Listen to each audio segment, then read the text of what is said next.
They say the locals in Mykonos are deeply superstitious. They believe in the evil eye. They believe in ancient, unspoken curses.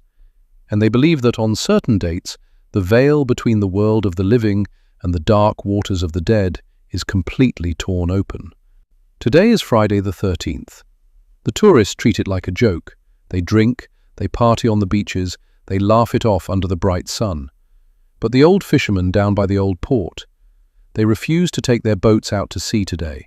They lock their doors. And the night shift bus drivers. We absolutely hate driving the coastal route. I work as a bus assistant here on the island. My job is simple. I walk the narrow aisle, collect the fares, and keep an eye on the passengers. Usually, the late-night shifts in the off-season are just quiet, cold, and incredibly boring. But not on Friday the 13th.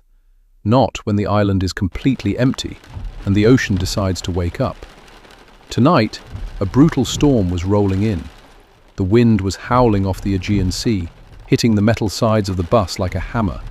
The water looked like black, swirling ink, crashing violently against the sharp rocks hundreds of feet below the cliff.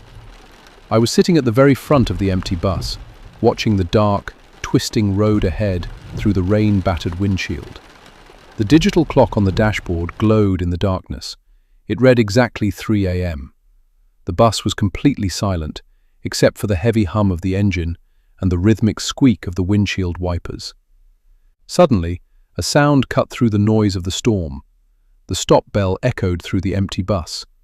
I froze. I slowly looked up at the long, rectangular rear-view mirror. There was absolutely no one there. All 40 seats were completely empty, bathed in the dim, yellow emergency lights. "Must be a wiring issue," Elias, the driver, muttered. But his voice was shaking. I noticed his knuckles were completely white from gripping the steering wheel so tight. This old machine always acts up on nights like this. The dampness gets into the electronics. He kept driving, refusing to slow down. But 20 seconds later, the bell rang again. And this time, it didn't stop. It just kept ringing. A long, continuous, piercing shriek that drilled into my skull.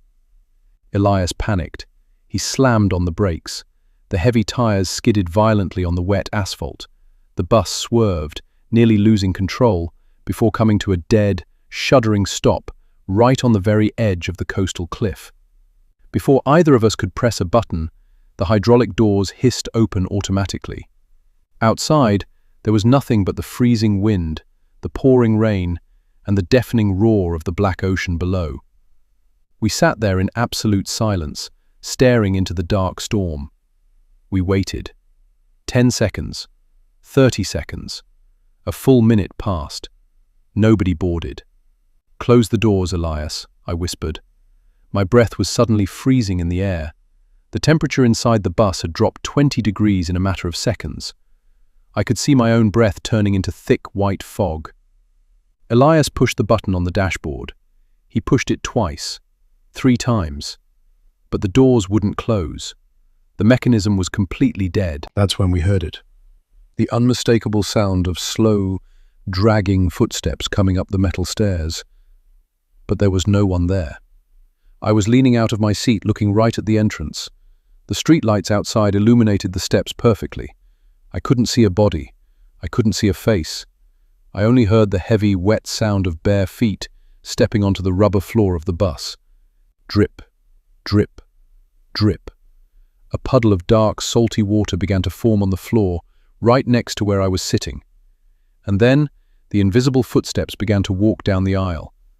I pressed my back against the cold glass of the window, completely paralyzed by a fear I had never felt before. I watched in absolute horror as wet, muddy footprints slowly appeared on the floor, one by one, walking right past me.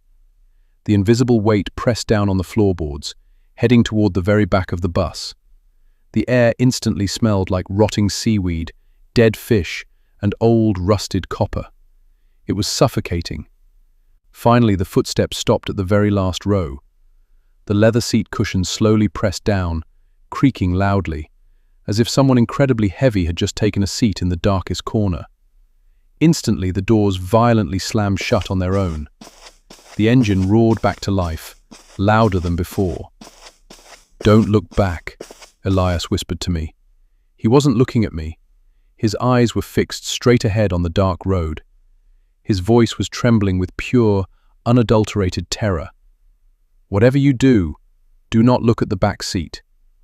We drove in absolute, agonizing silence for the next 5 miles. The only sound inside the bus was a heavy, rattling breathing coming from the back row. It didn't sound human. It sounded like lungs filled with thick seawater, desperately struggling for air. I tried to follow Elias's rule. I really did. I stared at my hands. I stared at the floor. But the psychological dread was eating me alive. The feeling of being watched from the darkness was unbearable. I had to know what was sitting in my bus. Slowly, very slowly, ignoring every survival instinct in my body, I turned my head. Sitting in the deep shadows of the back row was a woman. She was wearing a traditional black mourning dress, the kind widows wore 50 years ago on the islands. It was completely soaked, clinging to her bloated body.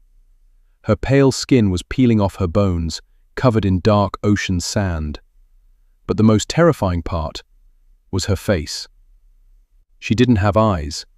She only had 2 black, hollow holes, and thick, dark ocean water was constantly leaking out of them, streaming down her pale cheeks like tears. And she was staring right at me. She raised a rotting, trembling finger and pointed directly to the window next to my head. "My son," she whispered. Her voice didn't travel through the air. It echoed directly inside my head, sounding like grinding stones deep underwater. "He went into the water on a Friday."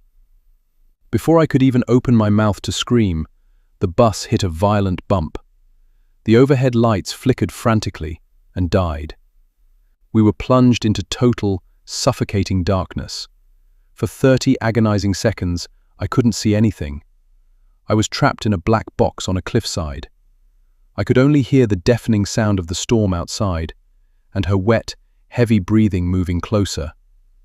She was walking up the aisle in the dark. The smell of rotting seaweed grew stronger and stronger, until I could feel the freezing cold radiating from her body right next to my face. I closed my eyes and prayed. When the emergency lights finally flickered back on, the bus was completely empty. The heavy breathing was gone. The suffocating smell of the sea was gone. The air was warm again. But on the window, right next to my head, there was a wet, freezing handprint, slowly dripping down the glass. Elias never spoke a single word for the rest of the shift. We finished the route in dead silence. But when we finally returned to the main station at dawn, an old mechanic looked at our bus, looked at our pale faces, and stopped what he was doing. "You boys drove the coastal route tonight?" he asked, wiping grease from his hands. "Yes," I replied, my hands still shaking violently. The old man slowly crossed himself. 50 years ago today, on Friday the 13th, a late-night bus went off that exact cliff in a terrible storm. A grieving widow and her young son were the only passengers. They dragged the bus out, but they never found the bodies. The sea swallowed them whole.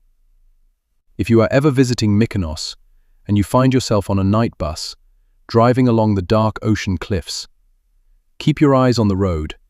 Never look at the back seat. Because sometimes, the sea decides to give back what it takes.